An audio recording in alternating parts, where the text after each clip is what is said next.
안녕하세요. 춘천 한마음교회 김승현입니다. 저는 어차피 한번 사는 인생 남자로서 폼 나게 살다 가리라 생각하며 살았는데요. 이제는 부활하신 예수님을 만나 진짜 폼나는 인생을 살게 된 간증을 나누고자 합니다. 저는 초등학교 때부터 공부를 잘해서 반장을 도맡아던 학생이었는데요. 중학생 때 한 여학생이 저를 좋아한다고 고백을 하는 거예요. 순진했던 저는 그만 얼굴이 홍당무가 되어 그 여학생을 쳐다보지도 못하고 뒤돌아 도망쳤어요.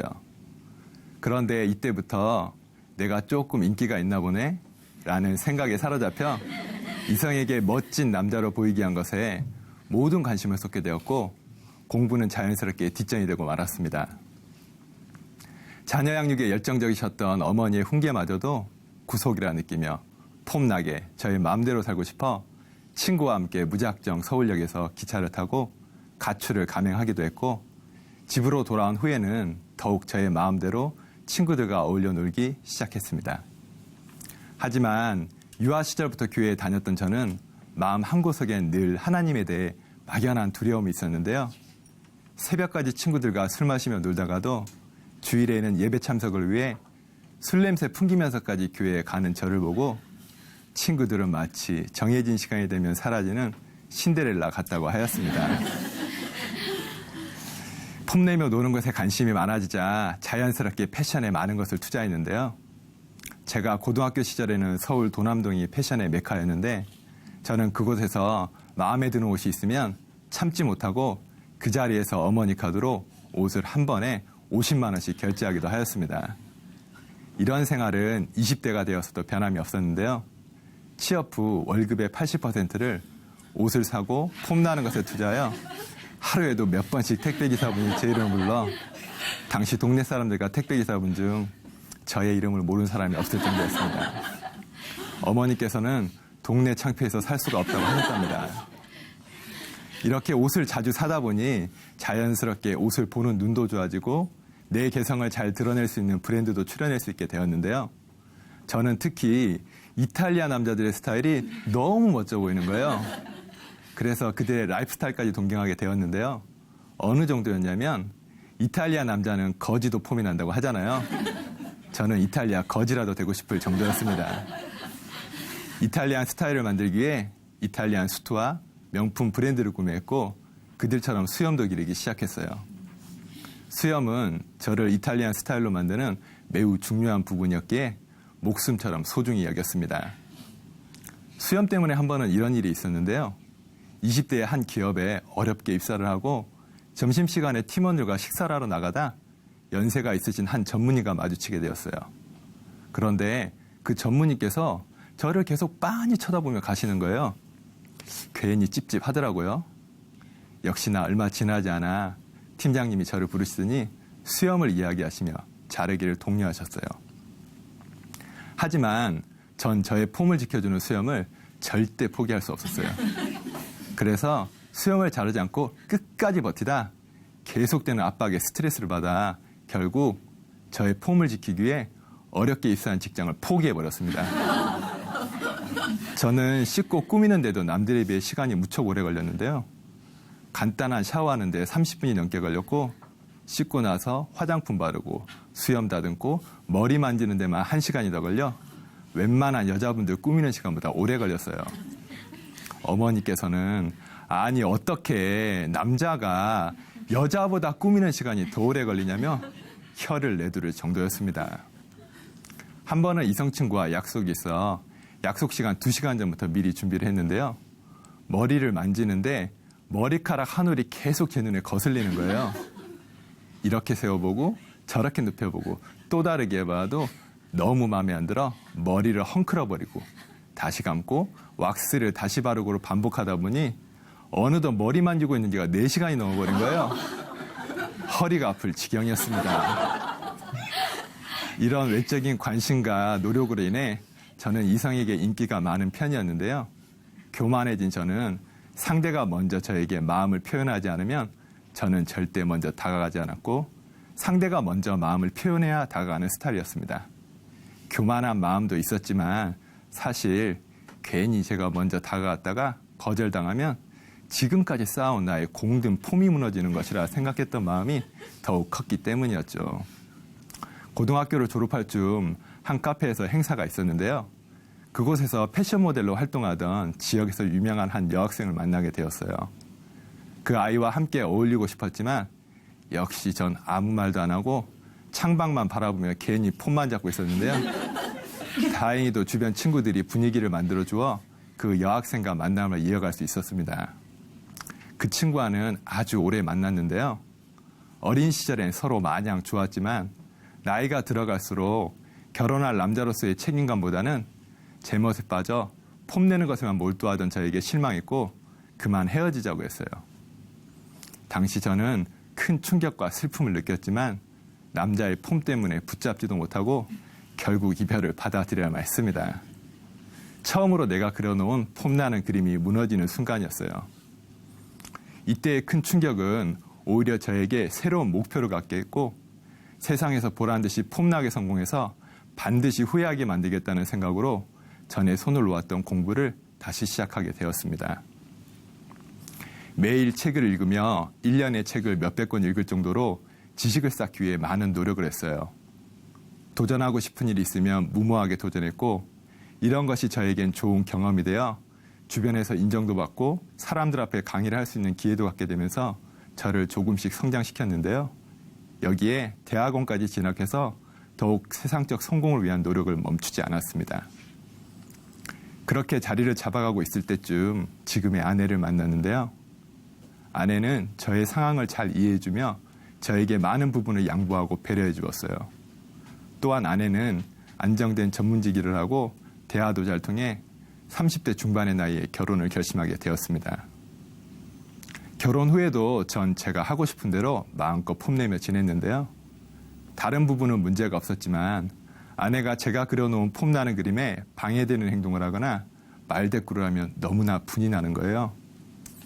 그 분은 스스로 제어하기 어려웠습니다. 내가 분이 날 때 아내가 말대꾸를 하면 남편인 나의 폼을 망가뜨리는 거라 생각하여 모진 말로 상처 주며 결국 둘 다에게 상처가 되는 싸움으로 끝나기 일쑤였습니다. 당시 제가 아내에게 얼마나 교만했었냐면요. 감히 네가? 이런 단어들이 저도 모르게 입에서 나왔을 정도였으니까요. 저는 결혼 전 아내에게 신앙생활을 반드시 해야 한다고 못 박았는데요. 감사하게도 아내가 동의해 주어서 연애 시절부터 함께 교회를 다니게 되었어요. 하지만 아내와의 신앙생활은 오히려 저에게 올무가 되었는데요. 신앙이 없었던 아내에게 신앙인으로서도 폼나게 모범을 보여야 된다는 생각에 교회에서는 거룩한 척, 밖에서는 점잖은 척했지만 집 안에서의 분이 날 때의 모습까지는 감추기 어려웠습니다. 이런 모습을 본 아내는 저의 외식하는 모습에 실망했고 아내의 신앙이 자라는데 오히려 내가 방해가 된다는 생각에 스스로 말 못하고 무척 괴로웠습니다.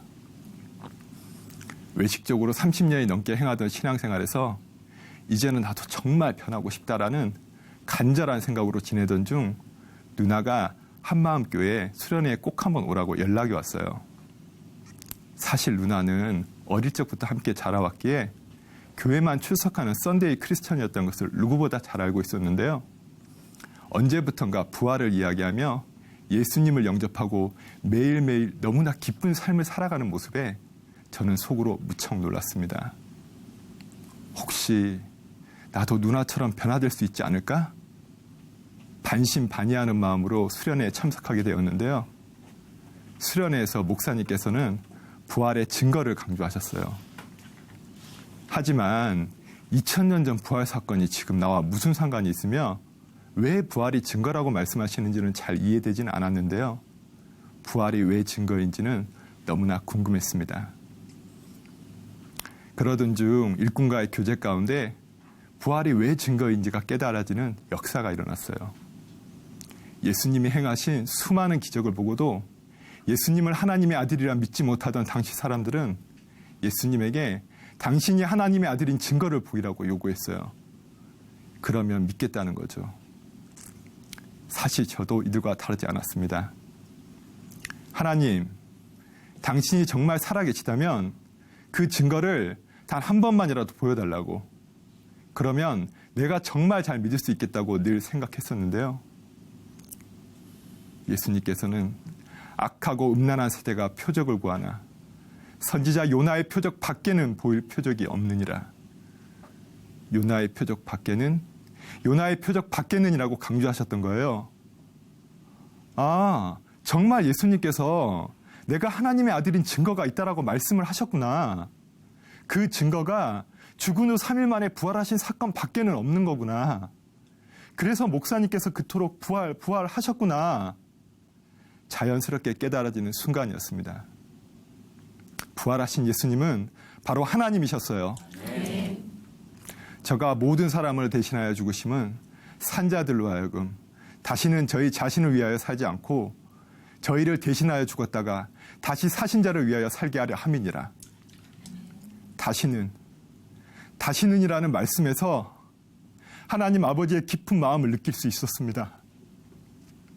하나님은 간절하고 긴급하셨어요. 왜냐하면 나를 너무나 사랑하셨기 때문이었습니다. 예전에 저는 아내가 내 마음에 어긋나는 모습을 보이면 참지 못하고 아내에게 야, 꺼져 라는 인격을 모독하는 말로 마음을 최대한 아프게 했고 아내가 너무나 상처받고 울고 나서야 이성을 되찾곤 했었어요. 곧 내가 너무했다는 죄책감이 밀려왔지만 남자의 자존심에 바로 사과하지 못했고 시간이 흘러 아내가 여보 부탁해요. 제발 다시는 그런 말은 하지 말아줘요. 라는 말을 할 때야 마지못해 알겠다는 말로 마무리 짓곤 했었습니다. 이때 아내의 다시는은 나를 너무나 사랑하고 또한 이 가정을 지키고 싶었기에 눈물로 간곡한 부탁을 한 것이었고 동시에 다시금 이런 일이 반복된다면 그땐 우리의 관계가 어떻게 될지 알 수 없다라는 강력한 의지를 표현한 것이었어요. 하나님의 마음도 이러셨겠구나 라는 생각이 들었습니다. 나를 너무나 사랑하고 살리고 싶으셨기에 승현아, 너와 영원히 함께하고 싶어. 내가 죽고 부활했단다. 제발 다시는 내 곁을 떠나 네가 주인 되어 살지 말아다오. 하나님, 어떻게 나 같은 자를 위해 이러실 수 있습니까? 아버지, 내가 무엇이간데 당신의 2000년 전 죽음이 나와 무슨 상관이냐며 내 삶에 관여하지 말라고. 차라리 내가 어릴 적부터 당신을 몰랐다면 당신 신경 안 쓰고 내 맘대로 폼나게 살 수 있는데 왜 나에게 와서 귀찮게 하냐고 그토록 배척했었는데. 하나님, 잘못했습니다. 예수님을 믿지 않고 제가 주인 되어 살아왔습니다. 용서해 주세요. 다시는 내가 주인 되어 살지 않겠습니다. 오직 예수님만이 나의 영원하신 주인이십니다. 아멘. 예수님을 내 마음의 주인으로 영접하자 놀랍게도 내 안에 모든 것이 변하기 시작했어요. 가장 먼저 아내에게 너무나 미안했습니다. 연애 시절부터 완전히 왕이 되어 모든 것을 저의 스케줄에 맞추라 강요했고 모진 말로 상처 주며 하다못해 마트 봉지까지도 폼이 안 난다며 아내에게 들게 했던 지난 내 모습. 이제와 생각하면 진정 폼나는 것이 무엇인지도 모르고 내가 주인 되어 아내까지도 소유물로 생각하여 내 마음대로 하려한 악랄했던 저의 중심을 회개하며 아내에게 진심으로 용서를 구했습니다. 그런데 아내는 저의 변한 모습에 오히려 감사했고 변하지 않을 것 같았던 제가 변화됨을 통해 아내도 부활에 대한 확신을 갖게 되는 역사가 일어났어요. 정말 놀라웠습니다. 이제는 나와 아내의 주인 되신 예수님을 알게 되니 가끔 아내의 말과 행동에 감정 상할 일이 생기더라도 내 느낌과 내 감정에 속지 않아요. 오직 아내의 주인 되신 예수님만 바라보며 주되심을 붙잡고 사랑하는 아내와 함께 믿음의 가정을 세우고 있답니다. 영원한 것에 눈이 떠지니 이 땅에서의 폼나는 것에 대한 욕심도 자연스럽게 사라졌는데요. 그렇게 좋아하던 옷도 이젠 잘 사지 않아요. 근데 너무 안 샀나 봐요. 아내가 제발 옷 좀 사라고 합니다. 또 씻고 꾸미는 시간도 무척 줄어들었는데요. 요즘엔 오히려 제가 아내에게 여보 언제 끝나? 난 벌써 준비 다 했는데 라는 말을 하고 있답니다. 부활이 실제가 되니 이 기쁜 소식을 너무나 전하고 싶은 거예요. 근데 제가 그동안 복음 전하는 것을 창피하고 포만 나는 일이라 생각했거든요. 그래서 지금까지 단 한 번도 복음을 전한 적이 없었습니다. 심지어 제가 교회에 다니는 것조차 모르는 사람이 대다수였어요. 하지만 이제는 복음 전하는 일이 가장 멋지고 폼나는 일임을 알기에 주변 사람들에게 복음을 전하고 있는데요. 한 번은 한 지인분이 승현 씨 요즘에 얼굴이 참 평안해 보여요? 라는 말을 하기에 기회다 싶어 부활을 통한 내 마음의 변화를 이야기하며 복음을 전하자 그분은 저에게 교회 다녔었냐면서 무척 놀라며 교회에 꼭 한번 와보고 싶다고 하셨어요. 그분에게 저는 복음의 씨를 뿌렸으니 성령님께서 역사해 주시기를 간절히 기도하고 있습니다. 저는 현재 경영 컨설턴트로 주로 중소기업 대표분들을 만나 경영 전략을 세워 솔루션을 제공해 드리는 일을 하고 있는데요. 사업을 하는 분들은 불확실한 비즈니스 환경에서 살아남기 위해 하루하루 최선을 다해 사시는 분들이거든요. 하지만 이 땅에서의 성공과 사업에 대한 염려로 가득 찬 그분들을 생각하니 하나님의 마음이 느껴지며 너무나 마음이 아팠습니다. 그래서 지금까지 비즈니스에 해가 될까봐 전하지 않았던 복음을 기도하며 전심을 다해 전하니 염려했던 것과는 달리 많은 분들이 마음을 열고 들어주시는 거예요. 놀라웠습니다. 역시 복음에는 큰 능력이 있음을 다시 한번 느낄 수 있었습니다. 어차피 한번 사는 인생, 세상에서 폼나게 살고 싶었던 제가 부활하신 예수님을 만나 복음을 전하는 사명자로 진짜 폼나는 삶을 살게 되었습니다. 이제는 사랑하는 아내와 함께 한 번 사는 인생 오직 주를 위해 폼나게 달려가겠습니다. 감사합니다.